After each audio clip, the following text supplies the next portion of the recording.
Muy buenos días, Guillermo Moreno. Jorge Fontevecchia los saluda. Usted dijo que en una entrevista reciente que este es el mejor momento de Alberto Fernández porque había logrado correr de la escena a Cristina Kirchner. ¿Cómo se imagina que se va a resolver la interna de la candidatura presidencial? Bueno, usted se está refiriendo al Frente de Todos, naturalmente. Exactamente. Completando la frase, dije, sacó del centro del ring a Cristina y a Massa, a los dos. Por eso es el mejor momento. El Frente de Todos fue una construcción decidida por Cristina de manera solitaria, con una metodología muy extraña, sin consultar. Usted sabe que la metodología también es ideología. No es que uno, de acuerdo a su cosmovisión, es la metodología que utiliza en la toma de decisiones. Nadie le pidió a Cristina que tomara una decisión en soledad. Me río, Guillermo, usted siempre es metafísico. Bien, entonces, este es el mejor momento de Alberto Fernández porque quedó solo en el ring. Ahora, permítame un instante, ahí con finalmente la forma es fondo y la metodología es ideología. Déjeme avanzar en esto que usted saca a Massa. Una vez me contaron que Scioli había dicho lo siguiente hace pocos meses. Alberto Fernández no va a poder presentarse, Cristina Kirchner no va a poder presentarse, de Sergio Massa se va a encargar la realidad y finalmente voy a quedar yo contando una historia de cuando tuvo que competir con su primera carrera con una lancha en Inglaterra, que todos los competidores alemanes, ingleses andaban a más velocidad que su lancha y su preparador le dijo, vos andá tranquilo a 160, que el que va a 220 va a volcar y vos vas a ganar, cosa que sucedió. En este sacar afuera tanto a Cristina Kirchner como a Sergio Massa, ¿usted le ve posibilidades concretas de que sea el propio presidente o un delegado del presidente como podría ser Daniel Scioli? No, yo lo veo al presidente sin ninguna duda. Por eso le digo que está en su mejor momento. Mire, el presidente, yo ya dije todo lo que tenía que decir de él cuando Cristina lo eligió y en los primeros años de gobierno. Y reafirmó que no está apto para este cargo, por lo tanto es inepto. Ahora, es el presidente del Partido Justicialista y por lo tanto tiene la herramienta electoral y tiene uno de los apoderados que es Olmos. Y uno dice, bueno, y eso es muy importante, porque él tiene que rearmar el Frente de Todos. El Frente de Todos terminó el día de la elección, porque es una alianza transitoria de partido que a las 6 de la tarde, cuando se cierra el comicio de ese domingo, esa alianza fenece. Por lo tanto, lo tiene que volver a hacer. Y la va a hacer el presidente del partido y su apoderado. Hay otro apoderado en el Partido Justicialista, sí, es Guado de Pedro, pero no tiene... Con la firma del presidente y del apoderado la cosa jurídicamente está resuelta. Cuando vos vas a la justicia, los papeles tienen que estar firmados y esa firma es del apoderado con el aval del presidente. Uno Alberto Fernández, el otro Olmos. O sea que ahí la herramienta electoral la tiene y los que no tienen la firma son de palo, entre ellos Massa y Cristina. Segundo, tiene la billetera muy grande. Puede ser que los cheques sean de poco valor, puede ser. Pero nadie puede hacer hoy un cheque más grande que el presidente. Nadie. No hay empresario, no hay dirigente político.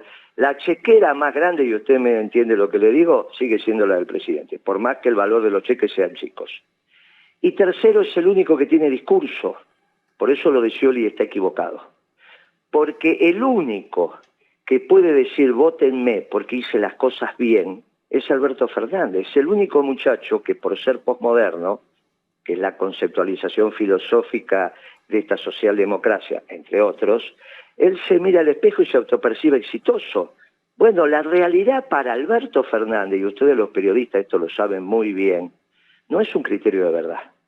Cuando ustedes explican que en realidad la construcción de la verdad parte del subjetivismo, confrontan con aquellos que decimos, ojo, que la única verdad es la realidad. Entonces, él va a la Asamblea Legislativa el 1 de marzo y redacta un documento que después lo lee, porque es puño y letra de él, con obviamente la información que le mandaron los ministros, pero si uno ve la construcción de las oraciones, es él escribiendo, explica un país que no existe, pero no tiene importancia, porque la realidad no es criterio de verdad, esto no es un tema menor. Entonces, ¿qué dice él? Yo fui exitoso, la parte que no fui exitosa es porque tuve la pandemia, tuve el dolor de espalda, me peleé con mi mujer, tuve un hijo, bla, bla, bla, bla, bla. Vótenme que voy a seguir haciendo las cosas bien. Es el único que lo puedo decir. Para Scioli ser candidato y que lo voten, tiene que esconder, que es la frase que usted bien dijo, Alberto Fernández. Mire, es igual que Angelos Alfonsín. Alfonsín no religió porque en ese momento eran 6 años y te ibas a casa. ¿Qué tuvo que hacer Angelos para tratar de ganar la elección? Despegarse de Alfonsín. ¿Cómo se despega de Alfonsín? Le voltea a su ministro de Economía. ¿Cómo se van a despegar los que quieren ser candidatos del Frente de Todos de este desastre de Alberto Fernández? Entonces, no tienen discurso. ¿Qué van a decir? Bueno, miremos para adelante, para atrás no importa, fue un accidente de la vida, este muchacho. No tiene manera de sostener el debate. Alberto sí, porque va a decir, no, yo hice todo bien. Bueno, no, pero mirá, tuviste este problema. No, pero esos son problemas menores. No, pero aumentaste la pobreza, la indigencia, bueno, bla, bla, bla. Él demostró que tiene discurso. Eso le implica 5 o 6% de votos. Ahora, el problema lo tienen los demás. Cristina tiene que tomar la decisión de qué va a hacer políticamente. Yo humildemente le aconsejo a Cristina que acompañe al candidato peronista. Hace 10 años que se viene equivocando. Esta década perdida tiene una responsable casi excluyente, que es Cristina, que comienza con la decisión que autorizó que tomara Kicillof de devaluar en el 2014 innecesariamente. Este ciclo económico comenzó con la devaluación de Kicillof y termina con Massa. Por eso cuando se estudie la disciplina desde los ciclos económicos, en la Argentina tiene un ciclo económico muy claro, que es el plan de la convertibilidad, que duró 2 espacios políticos bien diferenciados, el de Menem y el de la Rúa, porque no necesariamente los ciclos políticos y los ciclos económicos se justaponen en precisión. A veces los ciclos económicos implican 2 ciclos políticos, Menem y de la Rúa, muy claro. Y este también. Hubo un ciclo virtuoso que comenzó con Duhalde y duró hasta el 2012, y otro ciclo que comienza con la devaluación de Kicillof y sigue hasta ahora. Por eso no hay diferencias entre los 2 últimos años de Cristina, los 4 de Macri y estos. Lo único que ha acontecido en la década perdida, cuya principal responsable es Cristina Kirchner, que cada ministro de Economía que viene deja peor la situación que como la recibió. Ahora estamos peor que cuando Massa la recibió de Guzmán. Mucho peor, ¿eh? No, un poco peor. Usted mencionó el 2001, Guillermo, y me resulta interesante la taxonomía que usted construye, que más allá de los candidatos, de los presidentes, usted construye que los ciclos determinantes de la economía, mencionó 3, el de la convertibilidad, luego el virtuoso de Duhalde Kirchner, y luego el círculo vicioso de la última Cristina, Macri y Alberto Fernández. Podría completar la llegada a la democracia, habría un cuarto que sería el de Alfonsín, y en 40 años hubo 4 ciclos. El de Alfonsín que fue desordenado. Está bien, pero fue un ciclo... Pero el problema ahí había un desconocimiento muy grande de la economía. El que fuera, pero lo que quiero ir es a lo siguiente, que en 40 años tuvimos 4 ciclos. Siguiendo yo lo que le quiero transmitir, ¿por qué no pongo el de Alfonsín? Porque no fue un ciclo económico, eso era un desorden. En un gobierno desordenado no hubo un ciclo económico que exprese... ¿Era Grispun o es Surruil, Alfonsín? Ahí el problema es que no sabían qué hacer, típico de los radicales, pero esta es otra discusión. Por eso no lo estudié como ciclo económico. La convertibilidad, claro, tiene un patrón de comportamiento. El ciclo, la década ganada tiene un patrón de comportamiento y este ciclo tiene un patrón de comportamiento, por eso no hay modificación. En el gobierno de Alfonsín, obviamente, saquemos después que Angelos produce la renuncia de Surruil y viene Pugliese y dice, le hablé con el corazón, me conté con el corazón, eso no es nada, ya es el final. Ahora, está claro que Alfonsín es Grispun y es Surruil. Pues podemos decir que hubo un ciclo de puro desorden. Luego 3 ciclos que tuvieron cierta lógica, positiva en algún caso y negativa en otra. Yo lo quería llevar a cuál es el próximo ciclo. Pareciera que los ciclos duran 10 años. Esto es fantástica la pregunta, porque en realidad ahora entramos en una discusión profunda de la política. La política tiene 2 momentos bien diferenciados y ambos son las políticas. Un un momento de la política, claramente la discusión por los cargos electivos. Claramente. ¿Quién elige los consejeros escolares, los concejales, el presidente, los gobernadores? La política. La discusión por los cargos electivos se da en el mundo de la política. Por eso se pintan las paredes, se pasa calles, se buscan fondos, se hace... Eso es para que el pueblo te elija. Ahora, hay otro momento de la política también extremadamente interesante, que es cuando se deciden los proyectos de país. Eso también es la política. Y a veces se dan las dos cosas al mismo tiempo. La universidad, como tal, lo que hace es preparar a los jóvenes en el estudio de una disciplina pensando el mundo. Unos son más sociales, otros son ciencias duras, otros son ciencias médicas, pero hay un mundo donde ellos lo empiezan a pensar. Ese es el área de las universidades. Pensar. Ahora, cuando eso llega a la política, es extraordinario, y estamos en este momento. Por ejemplo, si el mundo sigue en la globalización, la Argentina tiene que tener un diseño. Si al revés, como sostengo yo desde hace mucho tiempo, se terminó la globalización, y ahora vuelven los nacionalismos y los espacios regionales de producción y circulación de la mercadería, podemos en este momento en la Argentina pensar otra Caseros. En la primera Caseros ganaron los globalizadores, y entonces los brasileños terminaron desfilando en Plaza de Mayo. En la segunda Caseros, ¿ganaremos los nacionalistas? Bueno, el mundo, si tiende al nacionalismo, es la primera vez que no es antiperonista. Si ahora tenemos un mundo que no es antiperonista, ahora llegó el momento del peronismo. Si llegó el momento del peronismo, empieza un ciclo de producción y trabajo. ¿Cómo se expresa esto en la política? Que tenemos dos dirigentes centrales, que son Macri y Cristina, con cabeza globalizadora. Los dos. ¿Cómo se nota esto? Y bueno, porque querían que ganara la señora Clinton, no que ganara Trump.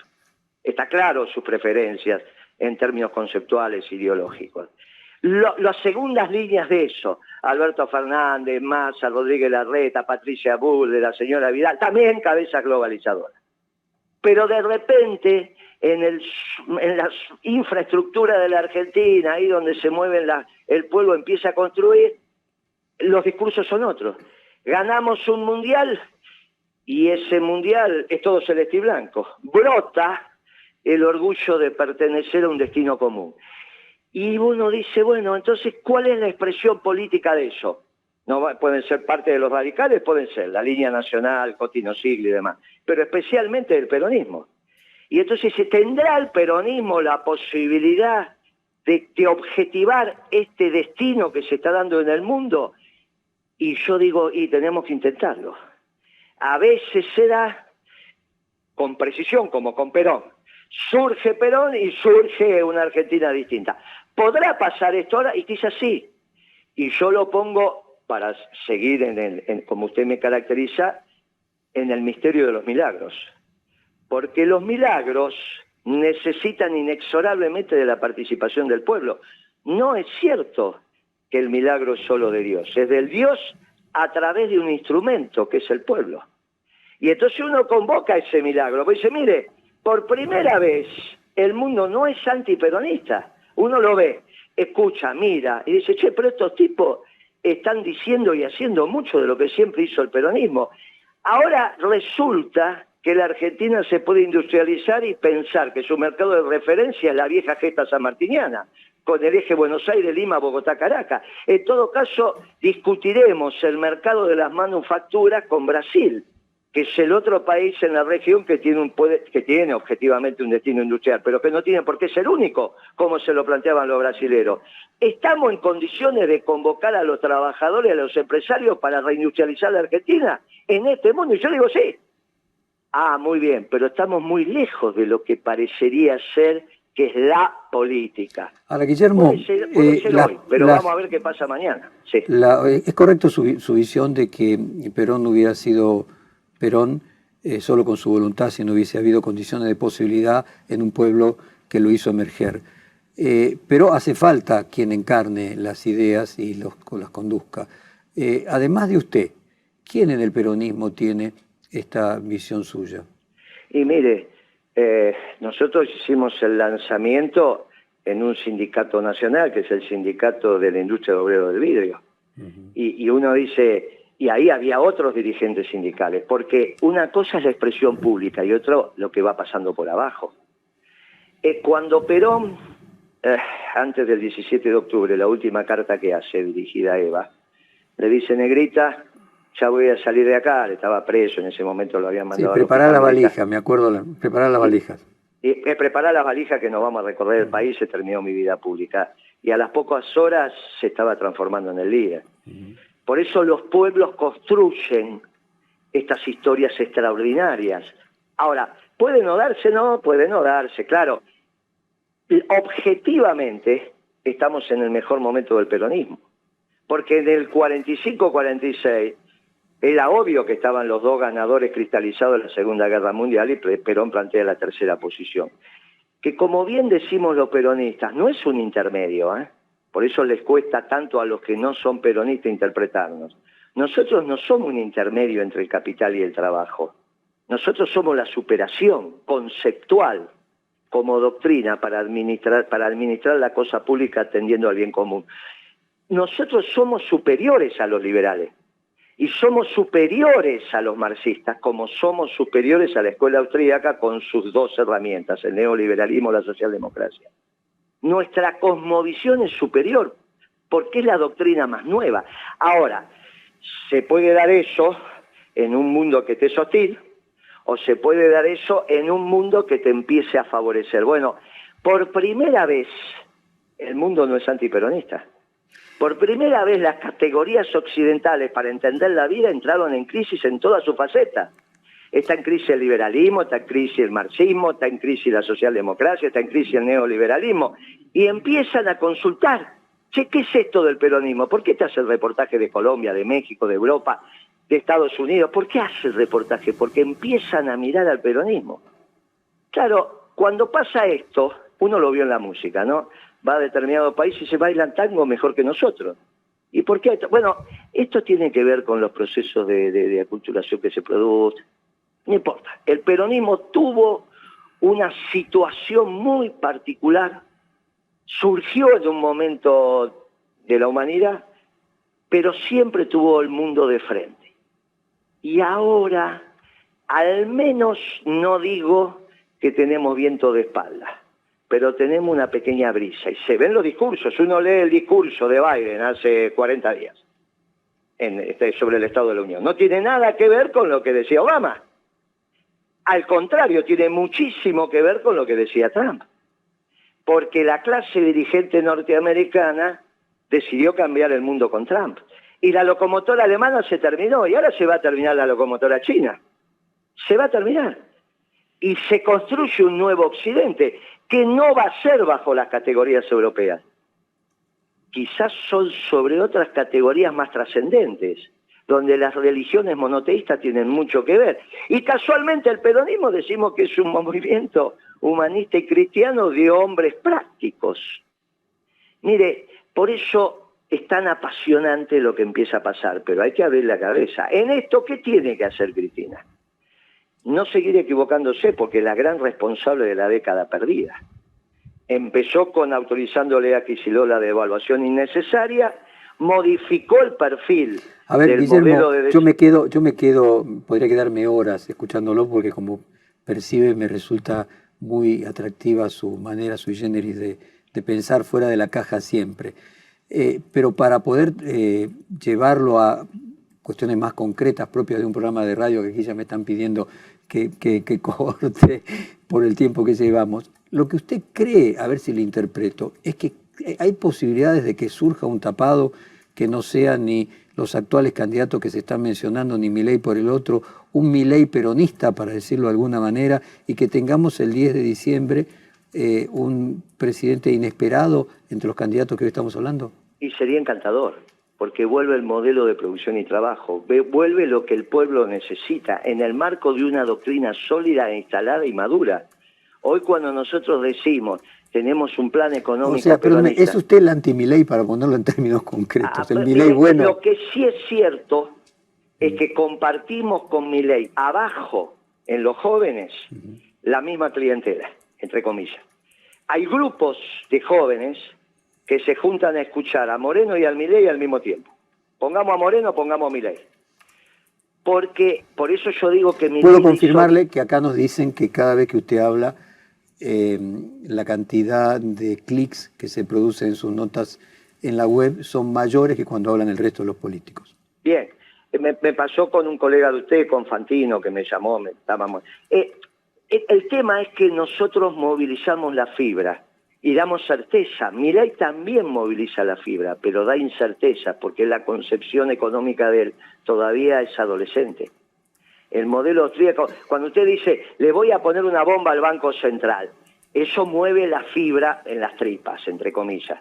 Pero después cuando tiene que objetivar esa decisión, usted dice, no le puedo poner una bomba al Banco Central. ¿Qué está diciendo? Ni los propios banqueros lo permiten. Entonces, ¿cuál es la diferencia con el peronismo? Decimos las cosas que movilizan la fibra, desde la pasión, pero le damos racionalidad. Por eso soy el único candidato que tiene un plan económico. Melconian está boconeando hace no sé cuánto que va a ser un plan económico y uno no lo ve. Y de Milei no va a ser nunca un plan económico porque está en la antítesis de su pensamiento. Los austríacos no planifican, por eso nunca va a ser un plan económico. Entonces, ¿qué es lo que acontece? Salimos a la cancha y el único que presenta un plan económico es el equipo de Moreno. Y Guillermo, lleve adelante un debate entonces con Milei. No somos nosotros el vehículo adecuado porque no tenemos ninguna buena relación con Javier Milei, pero usted busque la forma de llevar adelante esa confrontación. Es que no lo van a aceptar. En su momento yo había... Jorge, querido, como a usted no le aceptó el debate Salvia, ¿se acuerda la última conversación? Exacto. Y no le aceptó ni el Melconian. debate. No le va a aceptar el debate. Es muy difícil debatir con los conceptos del peronismo, porque somos la doctrina superadora de todos ellos. Cuando yo decía, mire, Salvia dice cosas que no están bien técnicamente. Perdóneme, Guillermo, ¿y Grabois? Porque en su momento nosotros pudimos hacer un debate entre Grabois y Milei. No hay ningún problema, podemos hacer un debate. me refiero si usted cree que Grabois es cercano a ese pensamiento nacional. No, de ninguna manera. Él dice que es católico marxista, como los catocomunistas italianos que usted conoce. Es muy difícil ir a misa y ser marxista al mismo tiempo. Ahora, ¿por qué no lo cuestiono? Porque está en un proceso de formación. Es un chico que todavía van a vivir más de 100 años. Por lo tanto, todavía no llegaron a la mitad de su vida. Todavía tienen que terminar de formarse. Es muy difícil que vos puedas interpretar la realidad del marxismo. Ahora, él está en el momento donde todavía tiene que llamar la atención de algún círculo específico los viernes a la noche. Y vos decís, sos peronista, ahora vos decís, sos marxista, ya qué interesante este pibe, ¿no? Y bueno, y ya no dormí solo. Yo lo entiendo, pero estamos hablando de la conducción del país.